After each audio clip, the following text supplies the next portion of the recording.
Hello, welcome back. My name is Yash.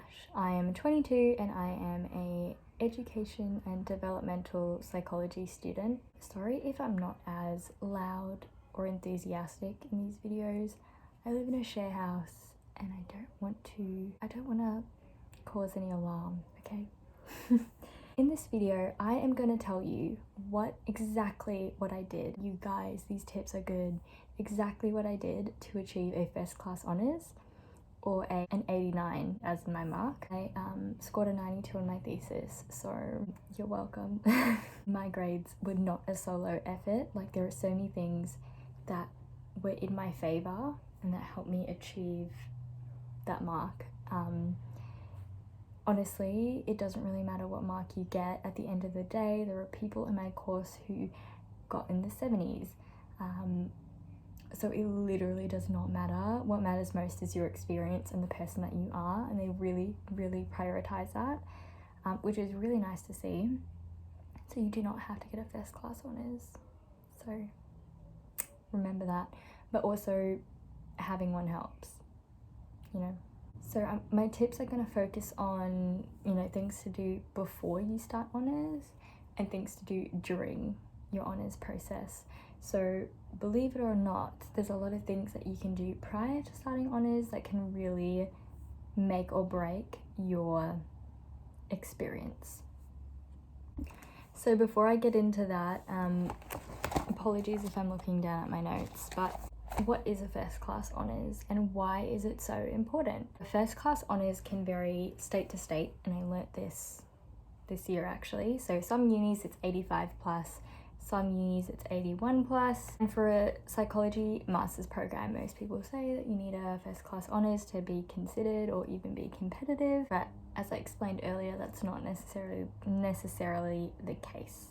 So don't stress. Let's get into the tips. Before you start honours, the most important thing, and if you haven't done this, don't worry, what I did was build a relationship with a researcher before I even started honours. A lot of the time people say the biggest factor in them succeeding was their relationship with their supervisor. If you have a good relationship with your supervisor, a supervisor that meets with you weekly, that answers your emails on time, easily to access, has like a physical location that you can go ask them questions. If you just get on with your supervisor, some people they just don't get on and it causes a bit of issues. That's why making prior relationships with researchers in your third year can be a game changer. So no one will tell you this, so you're welcome, okay? So go onto your university website, have a look at all of the research that it's conducting, find a topic that you like, have a look at who's offering or who's the researcher for that topic, stalk them on LinkedIn, or wherever on, if they have podcasts or anything like that. I don't know. I stalked mine on LinkedIn and she had so many awards for mentorship and just seemed like a great supervisor, and I was right. And so in third year, I sent her an email and I was like, hey, I really like your research. I would love to volunteer and help out in some capacity. And so that's what I did. And I volunteered, and it was on the project that I did in honours. So I had a really, really good understanding about the project before I even started honours. Caveat, some universities won't allow you to do this. Some let you do it, but they highly discourage you from doing it. So that is the biggest tip, and it is insane. And don't feel like you have to go with the first supervisor that you interact with. You can shop around. My second tip is choosing a efficient study.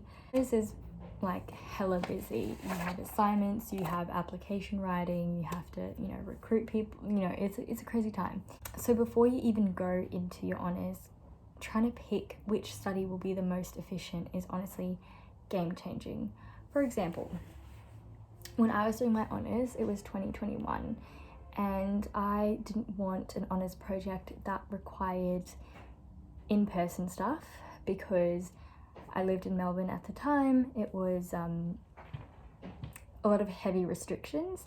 And if there were restrictions, or if there are, you know, isolation periods still in place, you know, if someone cancels or you get sick or someone else gets sick, like, it's such a headache. So I chose a specific study that recruited participants online. So one, it kind of avoided all the COVID mess, but also two, having it be online means that I don't have to physically be there while I'm collecting data. So I send off a survey, they're doing the survey, and I can do whatever the heck I want in my own time.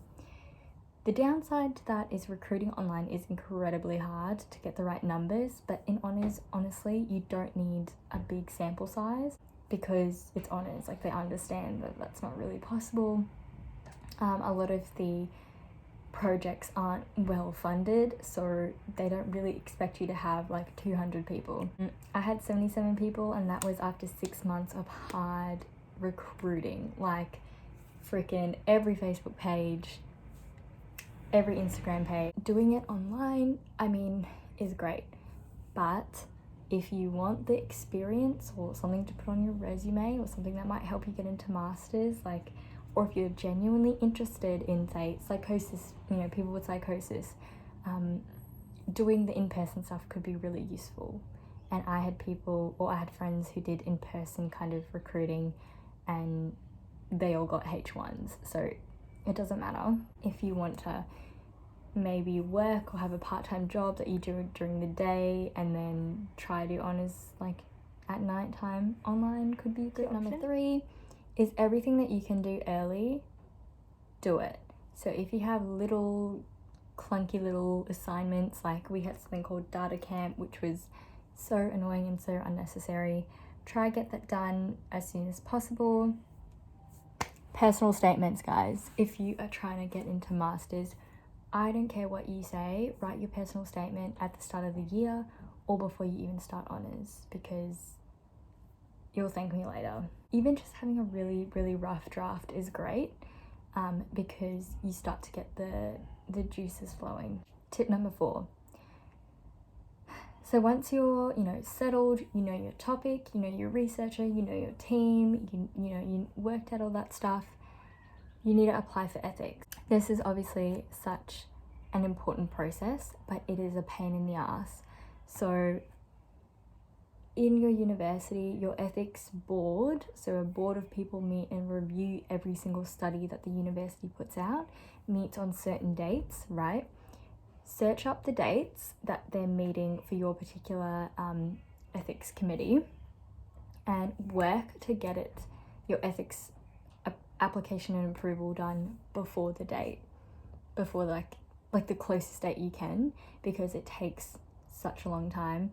It doesn't take such a long time, but it's just, if you miss a deadline, you have to wait an extra 2 weeks, and in honours, every week counts. You often have to amend your ethics, so it's always good to get it done early. My final tip number 5, is when writing your honours thesis, read beyond the literature. So how I approach assignments and how I approach my honours thesis or any kind of thesis writing is that sorry, the lighting's changed, apologies, but I will, you know, listen to podcasts on the topic, listen to TED Talks, just search up, you know, blogs or just like mainstream media and conceptualize it from that point of view, because going into like jargony journal articles can sometimes be discombobulating even for researchers.